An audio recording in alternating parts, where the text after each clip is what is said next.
If you call someone a Luddite today, you're calling them backward, ignorant, afraid of progress, someone who refuses to adapt to new technology because they cannot understand it.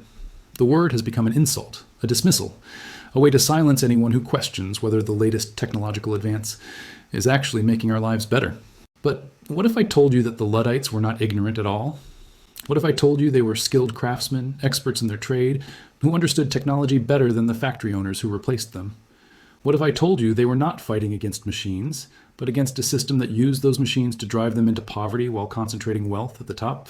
And what if I told you that in 1812, the British government, which was actively fighting Napoleon Bonaparte across Europe, sent more troops to suppress the Luddite uprisings in northern England than it had deployed to fight the French Empire? 12,000 soldiers, sent not to defend Britain from a foreign invader, but to protect factory owners from their own workers. That should tell you something about who the real threat was. And it should tell you something about the story you have been told. The Luddites were right, and the exact same battle they fought in 1811 is happening again right now. Except this time, the loom has been replaced by artificial intelligence. And unless you understand what actually happened 200 years ago, you will not understand what is happening to you today. Let me take you back to Nottingham, England, in the winter of 1811. The textile industry was booming. Britain was the center of global fabric production. Skilled artisans, trained for years in the craft of weaving, operated hand looms and small mechanical frames to produce high-quality cloth.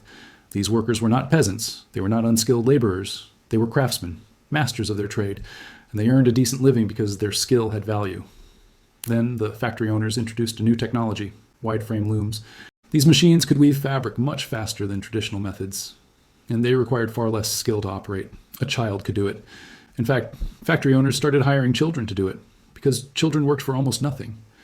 Now, if you have been taught the standard narrative, you probably think the Luddites smashed these machines because they were afraid of progress, because they did not understand that technology would make everyone richer in the long run, because they were stuck in the past. That narrative is a lie. The Luddites did not oppose the machines because they were machines. They opposed the machines because of how the factory owners were using them. The new looms did not produce better fabric. They produced cheaper fabric, lower quality, shoddier construction. But it could be made faster and sold for less. And the factory owners realized something critical. If they could produce cheaper goods using unskilled labor, they could fire the experienced craftsmen who demanded higher wages. So that is exactly what they did. Skilled weavers who had spent a decade learning their trade were dismissed, replaced by children working 14-hour shifts for a fraction of the pay. The factory owners' profits soared, the workers' wages collapsed, and the quality of the product became irrelevant because the factory owners controlled the market. This was not progress. This was wealth extraction, and the Luddites understood it perfectly. Their leader, or at least the mythical figure they rallied around, was a man named Ned Ludd. Some say he was real, some say he was invented. It does not matter, he became a symbol. A Robin Hood figure for the industrial age. Workers would organize in secret, sign their letters as General Ludd, and coordinate nighttime raids on factories. They would break in, smash the wide-frame looms, and leave.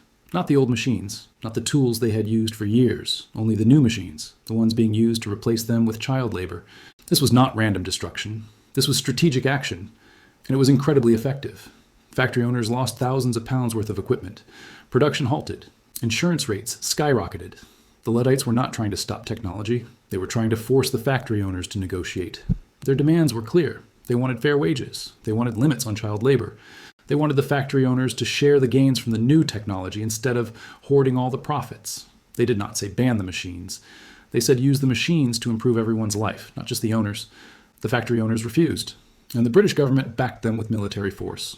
In 1812, Parliament passed the Frame Breaking Act. It made the destruction of industrial equipment a capital crime, punishable by death. Let that sink in for a moment. The British government made it legal to execute workers for breaking machines. Property became more valuable than human life. The message was clear. The profits of factory owners mattered more than the survival of the working class. Trials were held. Luddites were convicted. Some were hanged. Others were deported to penal colonies in Australia. The uprisings were crushed. And the narrative was written by the winners. The Luddites were not remembered as workers fighting for economic justice. They were remembered as ignorant mobs who stood in the way of progress. That is the story you were taught in school. And it is one of the most successful propaganda campaigns in history.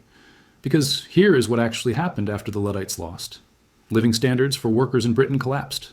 For the next 50 years, despite the Industrial Revolution producing unprecedented levels of wealth, the average worker saw their quality of life decline. Wages stagnated, working conditions worsened, child labor became normalized, and the factory owners became some of the richest men in human history. Economic historians have a term for this period. They call it Engels Pause, named after Friedrich Engels, who documented the horrific conditions of factory workers in the mid-1800s. Productivity soared, output exploded, and workers got poorer. The technology created wealth, but the wealth went to the people who owned the machines, not the people who operated them. Sound familiar? Because the exact same thing is happening right now. And the technology driving it is artificial intelligence. Since 1980, worker productivity in the United States has increased by 70%. Output per hour worked is up 70%. Technology has made the average worker far more efficient than they were 40 years ago. So wages must have gone up 70% too, right? Wrong. Wages have increased by 12%. Adjusted for inflation, the average American worker is earning barely more than they did in 1980, despite being 70% more productive. Where did the other 58% go? To corporate profits, to stock buybacks, to executive compensation, to shareholders. The productivity gains created by technology did not get shared with the workers who generated them. They got captured by the people who own the technology, just like the factory owners in 1811. And now we have artificial intelligence, a technology that can write, design, code, analyze data, and perform tasks that used to require years of training. And just like the wide-frame looms, AI is being deployed not to make workers' lives easier, but to replace them entirely. Graphic designers are being replaced by image generators. Writers are being replaced by language models. Programmers are being replaced by code-writing algorithms. The people losing their jobs are not unskilled laborers.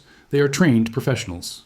People who spent years developing expertise, just like the Luddites. And the companies deploying this technology are not sharing the productivity gains. They are using AI to cut labor costs while increasing output. OpenAI, the company behind ChatGPT, is valued at over $100 billion. How much of that value is being distributed to the workers whose jobs are being automated? Zero. The gains flow upward, always. This is not a hypothetical. This is already happening. Hollywood writers went on strike in 2023 because studios wanted to use AI to generate scripts and pay writers less. Voice actors are being replaced by AI-generated voices. Customer service jobs are being eliminated by chatbots. Entire industries are being restructured so that profits increase while employment falls. And when workers push back, they are called Luddites. Backward. Resistant to change, afraid of progress. The exact same insult that was used in 1811. But the Luddites were not wrong. They predicted exactly what would happen. They said that if the gains from technology are not shared, then technology will make the rich richer and the poor poorer. And they were right. It took 50 years for that to become undeniable. But it happened. So the question you need to ask is this: are we going to make the same mistake again?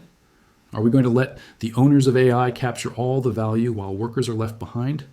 Or are we going to demand that the productivity gains from artificial intelligence are shared? Because here is the truth that nobody in Silicon Valley wants to admit. Technology is not neutral. It does not automatically make everyone better off. The impact of technology depends entirely on who controls it and who benefits from it. A machine can be used to reduce human labor and give people more free time, or it can be used to replace human labor and drive down wages. The technology is the same. The outcome depends on power. The Luddites understood this. They were not against looms. They were against a system where loom owners could use new technology to impoverish skilled workers while enriching themselves. And they fought back. They lost. But they were right. And if we do not learn that lesson, we are going to lose the same fight again. Except this time, it will not just be textile workers. It will be writers, artists, programmers, analysts, designers, and anyone whose job can be automated by an algorithm. The real question is not whether AI will take your job. The question is whether the wealth generated by AI will be shared or hoarded. And right now, every trend points toward hoarding. Corporate profits are at record highs. Wages are stagnant. The productivity pay gap is widening. The exact same pattern that played out during the Industrial Revolution is playing out again. So maybe, just maybe, we should stop using Luddite as an insult. Maybe we should start asking the questions they asked. Who benefits from this technology? Who loses? And what are we going to do about it? Because the next time someone tells you that AI is going to make everyone richer, remember what happened in Nottingham in 1811. Remember that productivity can increase while wages fall. Remember that technology creates wealth, but it does not distribute it. And remember that the Luddites were not afraid of machines. They were afraid of the people who owned them, and they had every reason to be. Here's what I need you to do. Go to the comments right now. Do you think AI is going to liberate us from work and give us more freedom? Or do you think it is just going to make us cheaper and more replaceable? Write one word: freedom or slavery. Let me know where you think this is headed. And if this video changed how you see the Luddites, share it with someone who still thinks progress is automatic.